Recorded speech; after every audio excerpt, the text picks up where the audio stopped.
이시안의 읽은 척 책방. 안녕하세요. 성신여대 겸임 교수이자 비즈니스, 테크, 인문 쪽으로 글을 쓰고 있는 작가 이시안입니다. 오늘 전해드리는 이야기가 반도체 비즈니스에 대한 것이다 보니까 자칫하면 요즘 핫한 엔비디아 주식의 전망처럼 전해질 수가 있는데요.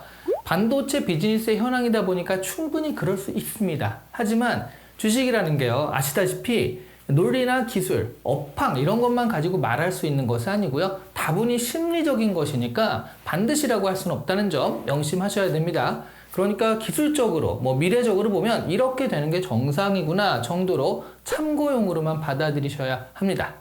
자, 그러면 결론적으로 보자면 앞으로도 엔비디아는 더 높게 날아오를 수밖에 없다라는 식으로 살짝 이야기를 해요. 지금보다 더 잘 될 수밖에 없다는 거죠. 왜 그런지 알아보고요. 더불어서 애플이나 아니면 다른 반도체 비즈니스 업체들은 어떻게 될 것인가에 대한 전망도 같이 알아보도록 할게요. 오늘 소개해드리는 책은 바로 이 책입니다. 애플, 엔비디아, 쇼크웨이브입니다. 이 책은 아주 실용적인 책입니다. 반도체 기술이나 역사 이런 것보다는요, 비즈니스에 대한 이야기가 나와 있거든요. 그 중에서 애플과 엔비디아 이야기를 제일 크게 다루고 있고요. 그 밖에 인텔이나 TSMC, AMD, 또 ARM, 삼성 같은 반도체 비즈니스에서 빠질 수 없는 기업들의 이야기도 소개되고 있습니다. 각각의 역할이나 위치, 상황들이다 보니까 앞으로의 산업 전망 역시 어느 정도 나오게 되는 것이죠. 이 책을 보고 한 가지 깨달은 것이요. 우리가 그동안 스티브 잡스 이후 애플에는 혁신이 없다라고 아쉬워하는 경우가 많았잖아요. 그러면서 그 뒤를 이어받은 팀 쿡이 관리 전문가이기 때문에 그렇다, 이런 식의 원인을 분석한 것이 사실이었는데요. 그런데 그런 것 치고 애플은 고공행진을 멈추지 않았습니다. 지금도 기업가치 1, 2위를 다투는 기업이고요. G세대 같은 경우에는 아이폰만 쓴다라고 안드로이드 진영에서는 어떻게 애플을 따라잡을까 고심에 고심을 거듭하고 있는 상황이죠. 알고 보니까 애플에 엄청난 혁신이 있었고요. 그 혁신 덕분에 애플은 승승장구하는 것이었습니다. 혁신의 정체는요, 바로 반도체 자체 생산이요.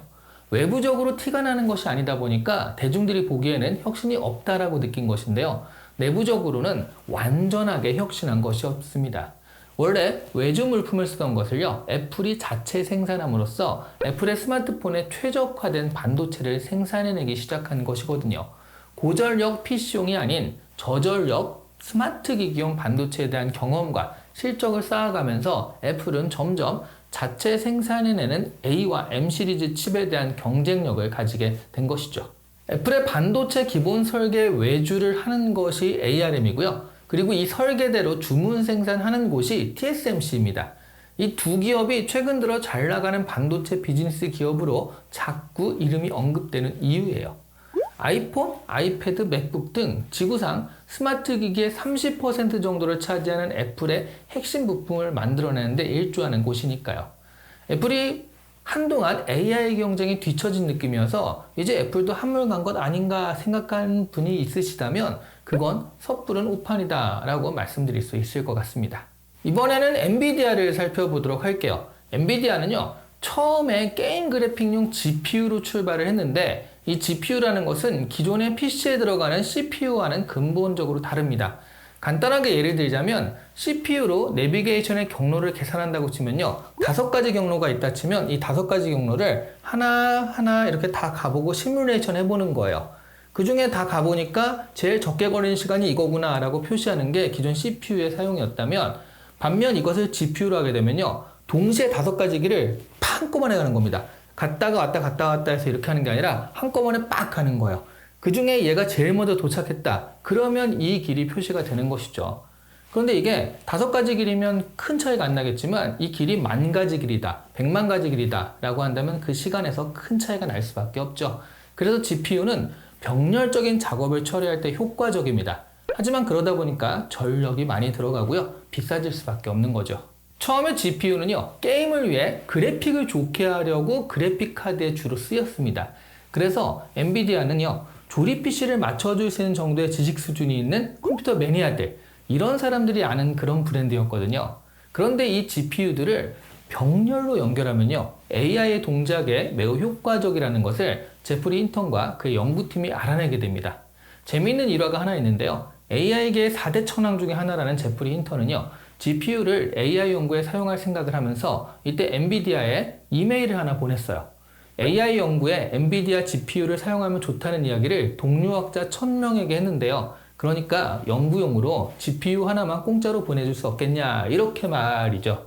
엔비디아 CEO 젠슨 황은요 여기에 대한 대답을요 No! 라고 했다고 합니다. 못 받았어요. 그래서 제프리 힌턴 연구팀은요 아마존에서 GPU 2개를 사가지고 연구를 시작했는데 그것이 지금의 GPU 품귀 현상을 만들어낸 AI 연구의 본격적인 시작점이 된 것이죠. 그러니까 생각해보면요 젠슨 황이 AI 산업에 이게 꼭 필요할 거다라고 생각한 그런 성견지명이 있어서 GPU를 했다기보다는 꾸준히 한 우물을 파다 보니 자신도 모르는 운과 타이밍이 맞아 떨어진 것이라고 볼 수도 있을 것 같습니다. 물론 그 전에 암호화폐 열풍 때 비트코인 같은 암호화폐 채굴에도 GPU가 효과적이라고 해서 엄청나게 GPU 수요가 폭발한 적이 있긴 했어요. 그러니까 엔비디아로서는 보통 기업으로서는 한 번 오기도 힘든 최고의 타이밍을 벌써 2번째 맞이하는 셈이에요. 게다가 AI는요, 이제 시작이거든요. 지금까지 AI는 이런저런 게 가능하다는 시범 케이스를 보여주는 것이었다면 이제 앞으로의 AI는요, 대중화되어서 상업적으로 본격적으로 쓰이는 타이밍입니다. 그러니까 AI가 대중적으로 쓰이게 되면 AI 업계는요, 더더욱 많은 GPU를 필요로 합니다. 물론 여러 업체들이 자체 GPU를 만들려고 하지만 그런 공급에 비해 수요가 더 빠른 속도로 요구되고 있어요. 그리고 엔비디아는 6개월에 한 번씩 혁신적인 모델을 론칭하고 있고요. 무엇보다 전 세계 500만에 가까운 개발자가 엔비디아 개발자 네트워크에 제공되는 플랫폼 쿠다에 들어와 있습니다. 이 쿠다를 활용하면 비교적 손쉽게 개발할 수 있으니까 개발자들은 이 익숙한 하드웨어를 떠날 이유가 없습니다. 엔비디아 제품에 락인 효과가 확실하게 있다는 것이죠. 그런 면에서 보자면 엔비디아는 장기적인 경쟁력이 분명히 있다는 거예요. 이 책은요, 애플과 엔비디아라는 이 두 기업을 중심으로 해서 생산만 하는 파운드리 기업인 TSMC나 설계만 하는 기업인 ARM 등과의 관계를 보여주고요. 다른 AI나 반도체, 빅테크 업체들의 관계와 위치를 입체적으로 설명해주고 있습니다. 이 책을 보면 지금 반도체 전쟁의 현황과 앞으로 전망을 어느 정도 아실 수 있으실 겁니다. 그런 면에서 보자면 삼성은요, 조금 더 분발을 해야 될 이유가 이것저것 있더라고요. 전 세계 반도체가 호황이라고 하니 막연하게 반도체 기업인 삼성은 잘 되고 있을 것이다 라고 생각을 했는데 오히려 지금은 세계적인 흐름에서 조금 뒤떨어졌다고 합니다. R&D에서 한 발자국 늦은 삼성의 행보가 결국에는 지금 비상 경영을 선언하고 위기의식을 가지고 근무를 하고 있는 결과로 이어진 것이죠. 반도체 산업은요, 세계 경제에 큰 영향을 미치고 있습니다. 이 반도체 산업에 대해서 흐름과 전망을 알고 싶으신 분들에게 이 책은 큰 도움이 될 것 같고요.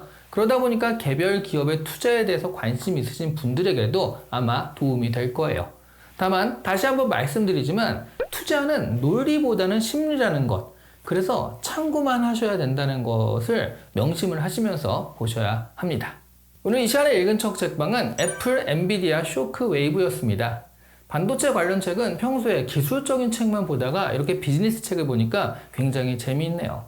특히 엔비디아의 성장으로 급변한 반도체 산업의 지형이 굉장히 흥미진진한데요. 내년에는 또 어떤 변화가 있을지 기대가 되기도 합니다. 또 재미있는 변화가 있으면 전해드릴게요. 감사합니다.